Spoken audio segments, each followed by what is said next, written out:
23वीं आयत से हम शुरू करते हैं इसको आहिस्ता आहिस्ता, फिर हम आगे बढ़ते चले जाएंगे। लेकिन जो हमारी जो मरकजी आयत है वो 26वीं आयत है जो इख्तियार के हवाला से है। लेकिन 23वीं आयत में जब वो कश्ती पर चढ़ा तो उसके शागिर्द उसके साथ हो गए।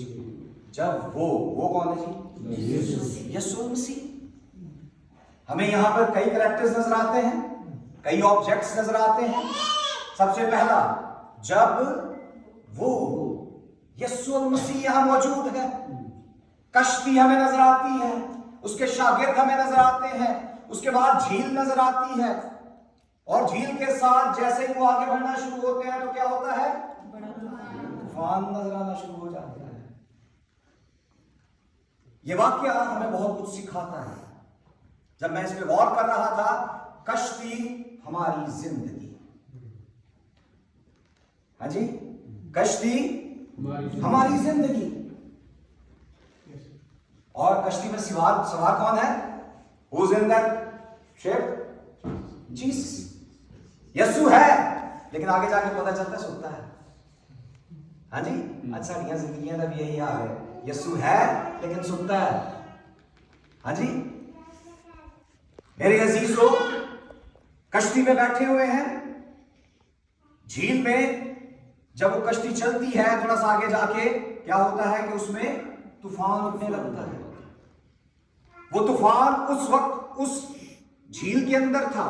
ये झील जो तिब्रियास की झील कहलाती है, गलील और गरासीनियों के दरमियान में है, और गलील का वो शहर जहां पर यीशु मसीह ने अपनी ज्यादा मुनादी की। यीशु को गलीली भी कहते हैं। गलील एक रीजन था, और क्या था कि वहां नासरत के एक इलाका में वो वहां पला बढ़ा। पैदा कहां हुआ? बैतलहम में। 2 साल वहां रहने के बाद मूव हो गए गलील में, और नासरत के एरिया में रहना शुरू कर दिया। वहां पर खुदावंद यीशु मसीह ने अपनी जमीनी खिदमत का आगाज किया। वहां पर बहुत सारे, अगर हम इस हवाला से पीछे देखें तो वहां पे भी मोहज़े नजर आते हैं। इसके बाद जब गरासीनियों के इलाके में चले जाते हैं, वहां पे भी मोहज़े नजर आते हैं।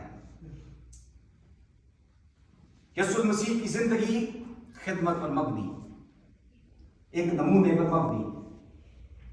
अब कश्ती में यीशु मसीह मौजूद है, और कश्ती जो है वो चलती जा रही है, और अचानक तूफान होता है। लहरें जो है वो कवर करना शुरू कर दिया उन्होंने, और कश्ती डूबने लगी। आज हमारी जिंदगियों में भी बहुत से तूफान हैं। हमारी इस कश्ती के अंदर यीशु तो है, लेकिन तूफान है। तूफान जरूरी नहीं कि हमें उजाड़ने के लिए, तबाह और बर्बाद करने के लिए आए, वो हमें सिखाने के लिए भी आते हैं। Hallelujah, hallelujah. वहां पर तूफान उठा, तूफान ने कश्ती को जो है झुंझलाना शुरू कर दिया। वहां पे वो डगमगाने लग गए। जो यीशु के साथी, जो इतने अरसे से उसके साथ हैं, वो एकदम ही परेशान हो गए। मेरा बताने का मकसद मेरे अजीजों, यीशु साड़ी जिंदगी च है, लेकिन हम उसे सोने देते हैं। तूफान हमारी जिंदगियों में कई तूफान हो सकते हैं। तूफान हो सकता है, कारोबारी तूफान हो सकता है, जिस्मानी तूफान हो सकता है, नौकरी की तरफ से तूफान, कोई मुश्किल परेशानी हो सकती है, हमें फाइनेंशियल इश्यूज हो सकते हैं, हम किसी भी तौर पर किसी मुश्किल में पड़ सकते हैं। ऐसे कई तूफान हमारी जिंदगियों में रोज उठते हैं। क्या हम यीशु को जगाते हैं कि आ और मुझे थाम ले, मुझे बचा ले, मैं मरा जाता हूं, मैं हिल रहा हूं, मेरे अंदर जिंदगी खत्म हो रही है, ऐसा करके मैं यहां से बच जाऊं। Hallelujah, hallelujah.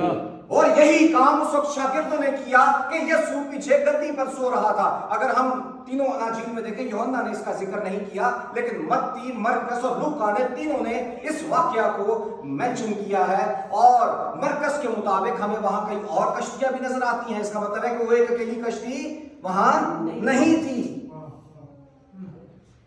अब बताने का मकसद ये है कि मेरे अजीजों, वो उनका ध्यान मुश्किल में पड़ते ही यीशु की तरफ तुर गया। जाके जगाते ने उठ पाया, सी मरन ले।